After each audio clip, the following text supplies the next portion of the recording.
Today's topic is, I'm going to talk about the glories of this month. Of this month. It is called Kartik month. Yeah, so we'll hear some of the glories and we'll also hear why this is so glorious.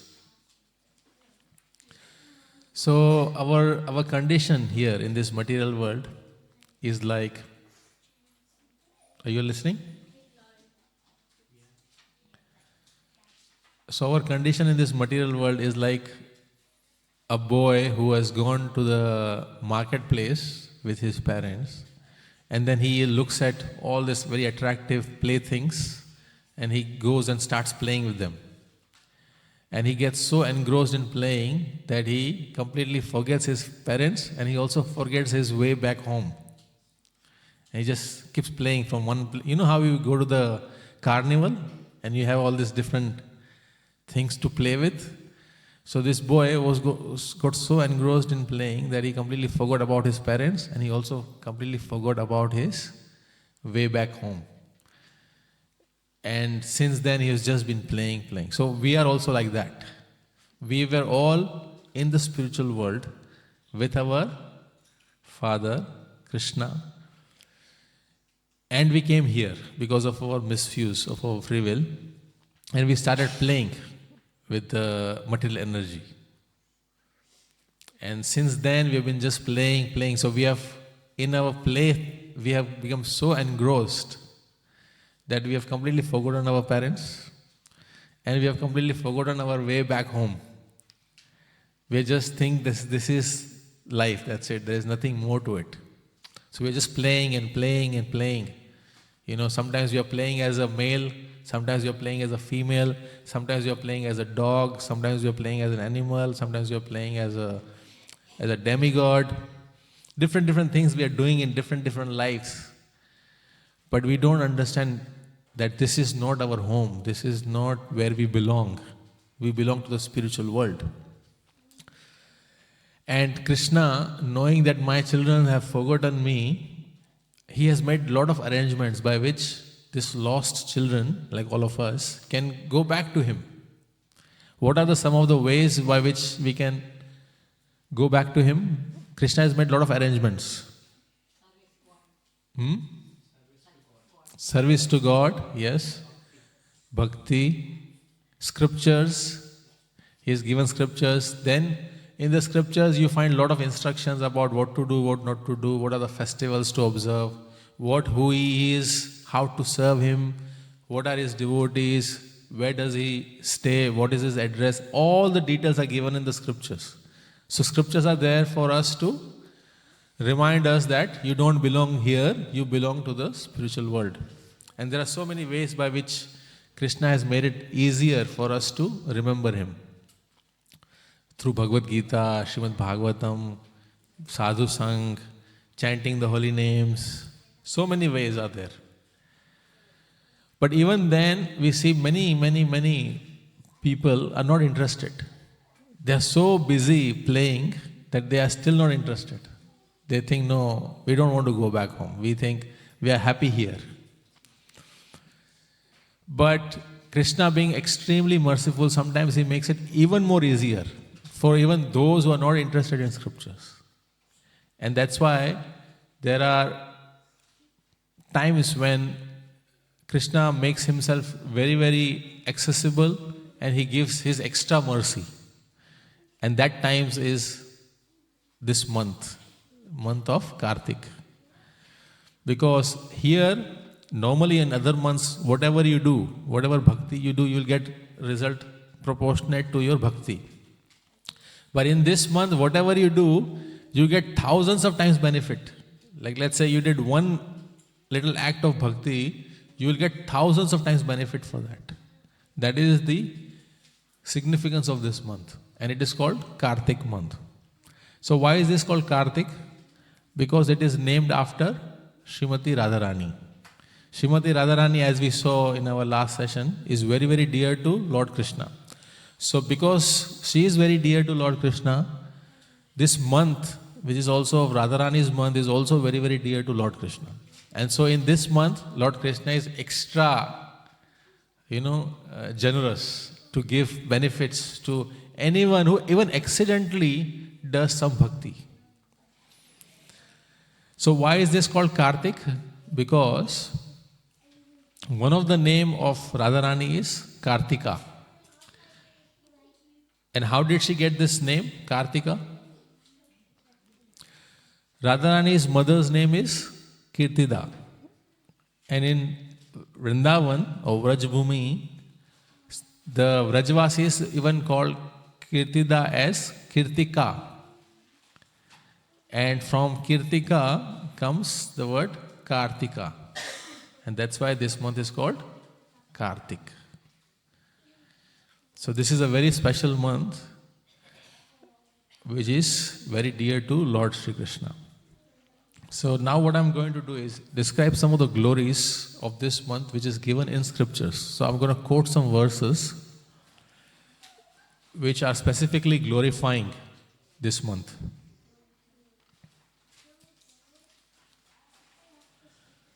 Kartika kalau vaimasam sarva masesu uttamam punyanam paramam punyam pavananam cha pavanam. The month of Kartik is the topmost of all other months. It is the most meritorious and purified of all other pure months. This is quoted from Skanda Puran. So there is a book called Hari Bhakti Vilas. This Hari Bhakti Vilas has quotations from all the hundreds and thousands of scriptures that we have. Different scriptures. Sanatan Goswami compiled this particular book. We will learn about who Sanatan Goswami is in our future classes. But right now, we can just understand that he was one of the very prominent acharyas in our disciplic line. So he compiled this book, Hari Bhakti Vilas. In Hari Bhakti Vilas, there is an entire chapter describing the glories of this particular month and the importance of offering or doing some bhakti in this particular month. So Hari Bhakti Vilas is like a how-to manual. How to do this, how to do that. All the procedures are given in this particular book. And it also has a section where the glories of this month is given. So I just read one verse, which is actually coming from Skanda Puran, but it's mentioned in this Hari Bhakti Vilas book. Now I'm going to mention few others, just so you know that this is not an exaggeration, because some of the statements are very far out. And we may feel that, this is probably an exaggeration, but that it is not. It is given in the scriptures. Na kartika samo maso, na krite na samam yugam, na veda sadrasham sastram, na tirtha gangayam samam. Kartika pravaro maso, vaishnavanam priya sada, kartikam skalam yastu, bhaktya sevate vaishnava. So what does this mean?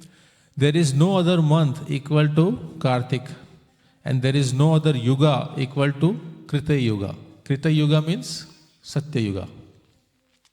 So of all the months, best is month of Kartik. Of all the yugas, best is Satya Yuga. There is no other scripture equal to Vedas. There are many scriptures and Vedas is topmost. There is no other place of pilgrimage equal to Ganges, Ganga. The month of Kartik is very dear to Vaishnavas. What is the meaning of word Vaishnava or Vaishnav? Yeah, it's correct. So the word Vaishnav comes from those who worship Lord Vishnu. Vaishnav. Vishnu and Krishna same. So Vaishnav is those who worship Lord Vishnu. Then another verse. Dvadaso api maseshu kartika krishna vallabha tasmin sampujyati Vishnu apalkerapi upyanai dadati vaishnavam lokam iti evam nischitam maya. Among all 12 months, the month of Kartik is dear to Lord Sri Krishna. If somebody performs a little worship of Lord Sri Hari in this month, he offers that devotee his own abode. This statement is true. So, it is said that in this month, if anybody does even little bit of bhakti, Krishna will give him his own abode. That means you will go back home, back to spiritual world.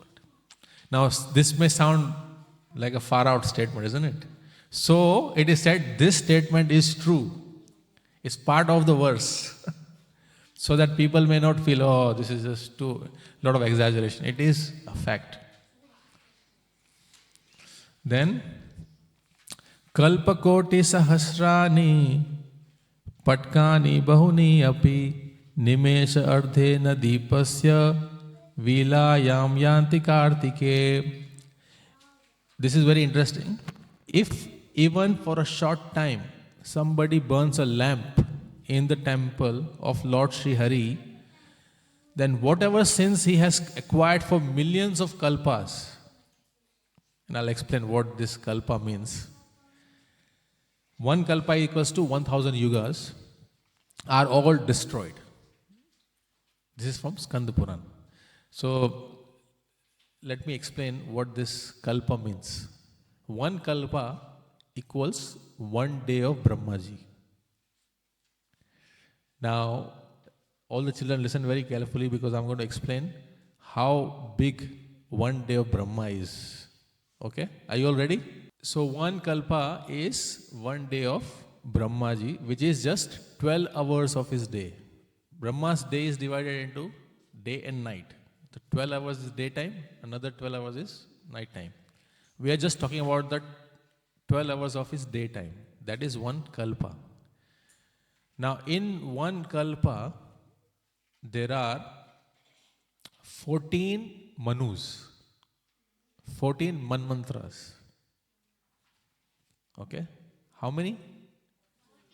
14 manus. In the lifespan of one manu, there are 71 divya yugas. How many? 71. One divya yuga is one cycle of Satya Yuga, Treta Yuga, Draupar Yuga and Kali Yuga. That means 4 yugas is just one divya yuga. Like that there are 71 divya yugas in lifespan of one manu. And like that there are how many? 14 manus. So 14 into 71. How much will that come up to? Yeah, 14 times 71. So that is roughly 994 or 996, something like that. 994. Plus there are yuga sandhyas. So as the yugas are, you have yuga sandhyas in between. They're like the phasing. So total comes to 1000 divya yugas. 1000 divya yugas is 1 day of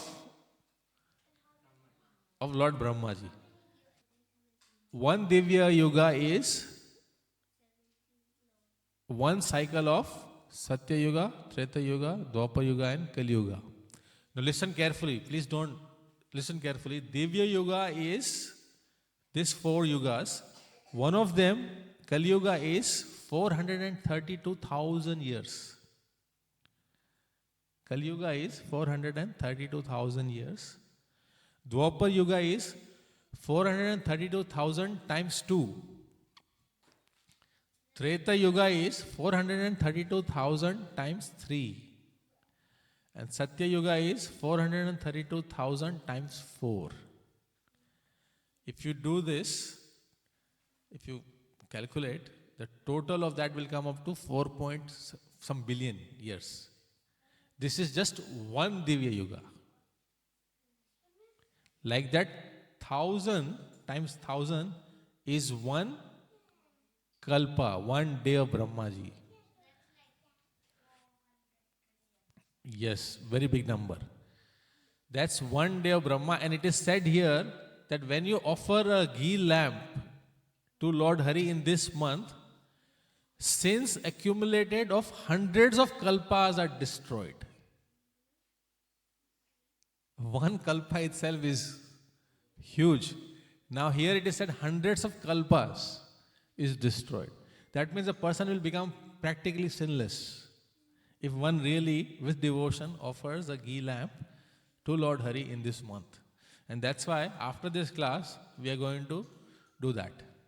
We will all offer one ghee lamp to Lord Damodar and Lord Shri Krishna. Because that is the month for this. We will have questions at the end. Is it a question or is it doubt? Questions we'll have at the end. Let me finish it otherwise. Yes, this other months also you should offer. It's not that you should not offer. But this month, as I said, is a special month. You get special offers. Buy one, get 1,000 free. It's like that. Here you get buy one, get two free or one free. But in this month, do one activity, get thousands of times benefit. That is Kartik month. Okay, now I'm going to, again, this may sound a bit of exaggeration. Wow, this is... So there is some nice stories also to support this statement, which I'll tell you.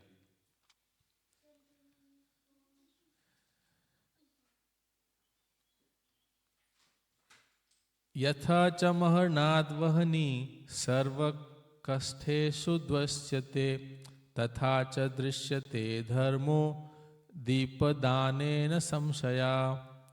Just by rubbing of two sticks of wood, one can see fire. So by offering a burning ghee wick to the Lord in the month of Kartik, one can see his merits without a doubt.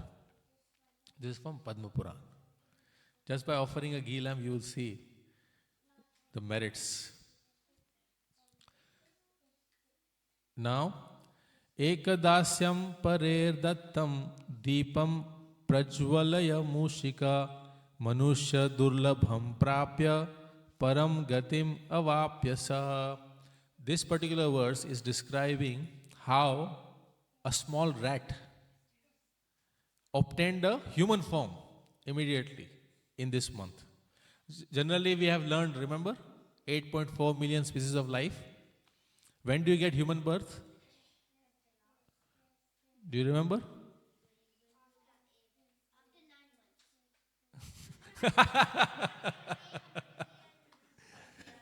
Yes, that is correct. After 9 months. No. In the evolutionary cycle of 8.4 million species of life, when do you get human birth? Yeah, after cows or lion or monkey. But this time frame is huge. It takes millions of years before you get a human birth. So let's say if somebody is a cockroach or rat or somebody, it's going to take many millions of lifetimes before he will come to a human body. Yes, 8.4 million. So in this case, this verse that I just quoted, it said, a rat in this month immediately got a human body. Like from here, straight here. How? We will see this. So there is a nice story about this. Listen carefully. There was a temple of Lord Vishnu. In the temple of Lord Vishnu, there was one mouse. What this mouse will do is, as the pilgrim will come and offer ghee lamps to the Lord, and when the lamps have extinguished, he will go and eat the remaining ghee from this deep, So one day, the mouse was hungry and some pilgrim had come and offered a ghee lamp to the Lord and kept it there. But because the mouse was hungry, he started eating the ghee from the lamp which was not yet extinguished. And accidentally, the cotton of that ghee was stuck in the teeth of that mouse. And so it also started burning. And his body was on fire now. So in pain, the mouse started jumping up and down. Radharani, who is standing next to Krishna, said, "My dear Lord, see, even a mouse is offering lamp to you in this month. Please, do something for him."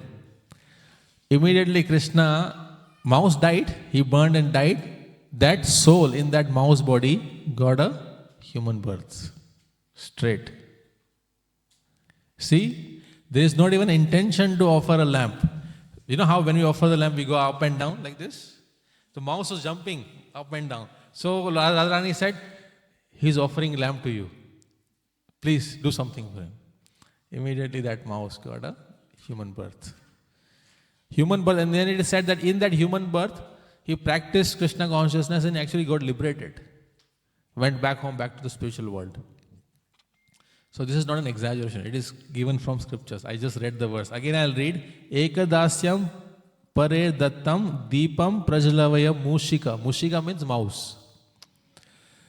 Manusya durlabham prapya param gatim avapya sa. Manusham durlabham. To get a human birth is very, very durlabh. Very, very rare, very difficult. Which this mouse immediately got because of accidental offering the lamp to the Supreme Lord. Now here's a negative injunction. What if somebody does not offer a ghee lamp in this month? What will happen to him? Vaishnavo na samantavya samprapte kartike mune yo na yachati mudhatma deepam keshava sadmani. O sage, a person who does not offer a ghee lamp in Lord Keshava's temple in Kartik, that foolish person is not addressed as a Vaishnav. So if we consider ourselves as Vaishnav, minimally this is what we should do, at least in this month. Offer a ghee lamp to the Lord. Otherwise we are not considered Vaishnav. So those are some of the glories of this month and the glories of offering a ghee lamp to Lord. Okay, so there was another thing is, in this month you would have seen how Mother Yashoda bound Krishna to a grinding mortar. Have you seen that? There's a photo here on the table. I don't have it on the screen. Mother Yashoda is binding Lord Krishna to this grinding mortar, and there's a whole story. Krishna broke the butter pots. Mother Yashoda was very angry, so she decided to punish Krishna. So she tried to tie him to this grinding mortar. But because Krishna is the Supreme Lord, he is unlimited. Mother Yashoda was trying to bind him and always 2 fingers short. So she got more ropes. Like that she got the ropes from his entire Gokul. But still it was 2 fingers short. And finally, all the other gopis, they said to Yashoda, give up, it's not going to work. So Mother Yashoda said, no, I'm not going to give up. I want to see how big the stomach of my son is. So she tried and got all the ropes, and she tried, and it was always 2 fingers short. This actually teaches a very important lesson that we should learn. And that is, if we want Krishna, if we want to cultivate devotion for Lord Krishna, 2 things are necessary. That's why there's 2 fingers. One is our own effort. And second one is mercy of the Supreme Lord. Both are required. Many times you talk to people and we say, why don't you do this? Why don't you chant rounds? Why don't you come for sadhu sangha? जब भगवान की मर्जी होगी तब हम आएंगे. When Lord desires, at that time I will come. But it's not going to work like this. God helps only those who help themselves. You have heard this statement, right? So to always rely on the fact that Krishna will one day show his mercy, then I will have the interest or inspiration in my heart to go and do sadhu sang and to chant and to do some bhakti, that is wrong. One has to make his efforts. When one makes his efforts, then Krishna will give his mercy. And through that mercy, one will make advancement. One thing we have to always remember is Krishna is always eager to give his mercy. The problem is on our part. We don't want to do our efforts. Arjun was in the battlefield of Kurukshetra. Krishna was a chariot driver. Arjun could have said, Krishna, you are the Supreme Lord. You are the chariot driver. Now I'll just sit. and you take care of the war. Is it not? Krishna said, yes, no problem. You sit and relax. Fasten your seatbelt, I'll take care. No, he said, you have to shoot arrows. And then I will take care. So both was required. So Arjun did his best, and then Krishna took care. Similarly, when we have to do bhakti, we have to make an effort. We have to make an effort, then Krishna's mercy will come. So to say that, one day when Krishna will be merciful on me, at that time I will see what to do, is actually wrong. Many people have this I've heard from many people. I'm not saying for the sake of it. Because when we try to share this knowledge with others, we ask, why don't you come? We said, right now I'm not ready. When Krishna will give his mercy, that time I'll come. Krishna's mercy is always there. We are not making our efforts. So when Mother Yasoda was trying to bind him, she started sweating. It was such an effort. Then finally Krishna, taking compassion on his mother, he said, okay. And then Krishna allowed him to tie himself. Otherwise, he is Supreme Lord. Krishna can only be bound by love, not by force. Love is so powerful. Only by love, Krishna can be conquered. Not by our efforts or intellectual or abilities or scholarship, nothing. It's only love, bhakti, that can conquer the Supreme Lord, Sri Krishna. So most essential thing in bhakti is our love, our bhav, our devotion for the Supreme Lord. Otherwise, everything that we are going to offer to the Supreme Lord already belongs to Him. He only has given us. Is it not? Everything that we offer to the Lord is given by Him only. So what is the great thing in Krishna accepting our offering? Is there anything new in there? No. It all belongs to Him. But there is one thing which is not His, and that is our love for the Lord. That belongs to us. And that is what Krishna is looking for. Bhavagrahi Janardhan. Krishna is hungry of our love. Just like a father who gives pocket money to his children, and the child goes out and buys some gift and comes back and says, Dad, here's a gift for you. The dad knows, I only gave the money and you are giving me the gift. So what is new in here? But dad is very happy. Why? Because the child made an effort and is giving with feelings. There is love. So father feels very happy. Wow, very nice. And next time he gives more pocket money. So if you want more pocket money, use it properly. Your parents will give you more pocket money. So love is what we offer to the Lord, nothing else. Otherwise, Duryodhan made Chappan Bhog. Krishna did not go because there was no love. Whereas Vidur, very simple offering.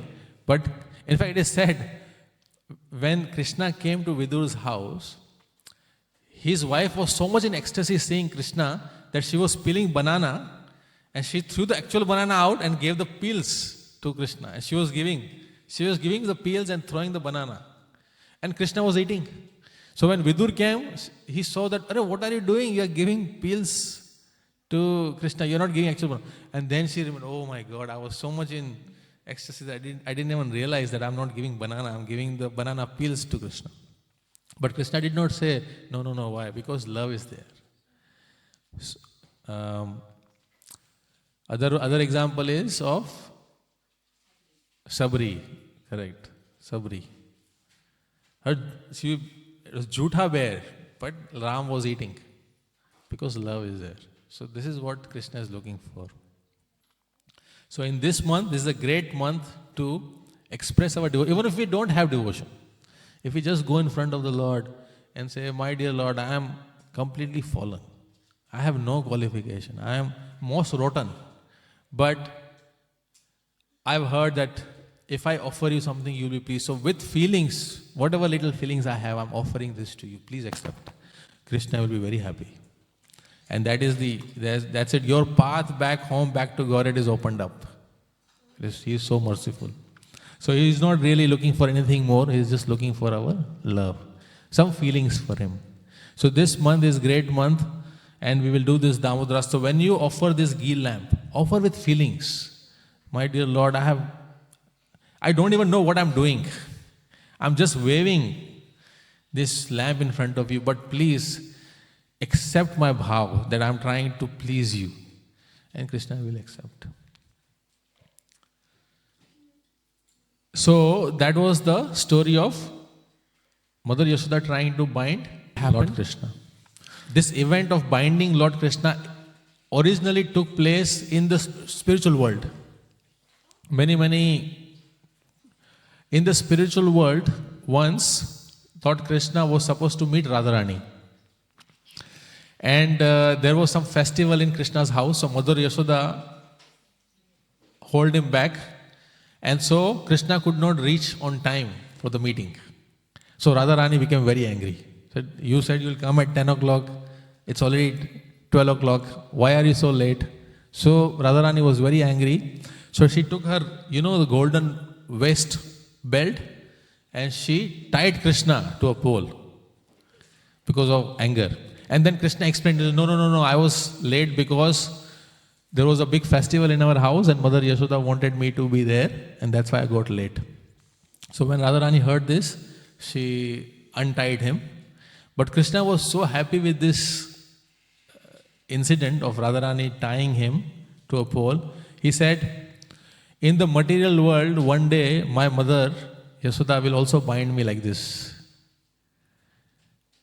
He's predicting that in the material world, one day Mother Yashoda will also bind me like this, and people since then on will worship me as Lord Damodar. Dam means rope, and Udar means the stomach. So the rope with which Lord was tied is called Damodar. And that's why there is another name of Lord is called Lord Damodar, because Radharani bind him to a pole with a rope, Damodar. And Krishna also says that this name is very, very dear to me. So if we chant Radha Damodar, this name is very dear to Lord Krishna. It will please him. So those are some of the pastimes with this month. Now when we offer ghee lamp, we also sing one prayer. It is called Damodarastakam. Damodarastakam, it's a prayer in glorification of Lord Damodar, written by Satyavat Muni. So I just want to quickly quote a verse about Damodarastakam, and then we will sing this prayer and offer ghee lamp to the Lord.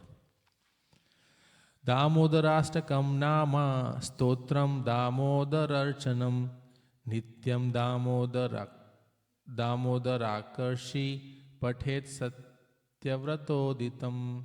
One should regularly recite the prayer called Damodarastaka, which was spoken by Satyavrat Muni, which attracts Lord Damodar and which describes the worship of Lord Damodar.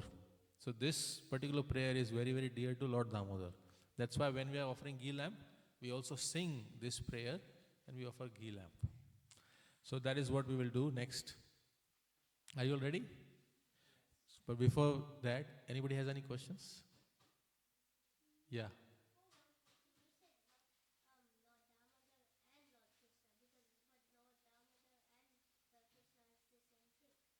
Yeah, so Lord Krishna has many names. He is called Lord Damodar, he is called Jagannath, he is called Narsimha, Vasudev, Ramchandra, so many. Krishna is unlimited, so he has unlimited names also. 1,000 names, yeah. Sahasranam, Vishnu Sahasranam. But he has unlimited names. There is no limit to his names. Devaki Nandan, Yashoda Nandan, because he is the son of Yashoda, so he is also known as Yashoda Nandan. He is the son of Devaki, so he is known as Devaki Nandan. Gopal.